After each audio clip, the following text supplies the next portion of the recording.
Pause for a moment. Not to be entertained, but to be honest with yourself. What if poverty is not where you live, but how you think? What if the real prison has no walls, only beliefs you never questioned?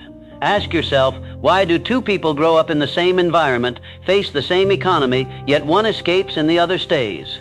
Was it luck or was it mindset? Who convinced you that money is hard to get but easy to lose?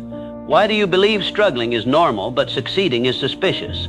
If poverty were only a condition, why do people remain poor even when opportunities appear? Why do some people receive money and grow it, while others receive money and lose it?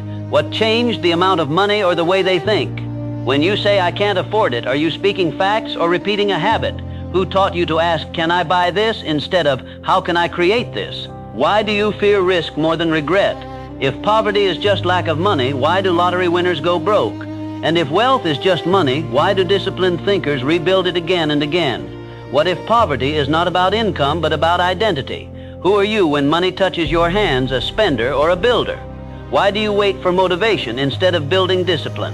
Why do you admire wealthy people from afar but reject the thinking that made them wealthy? What if your biggest limitation is not your background, but the story you keep telling yourself about it? If your children inherit your mindset, will they inherit freedom or excuses? What if the economy is not against you, but indifferent to how you think? What if the trap is not poverty itself, but staying comfortable inside it? Sit with that, because the moment you change how you think about money, you change how money responds to you.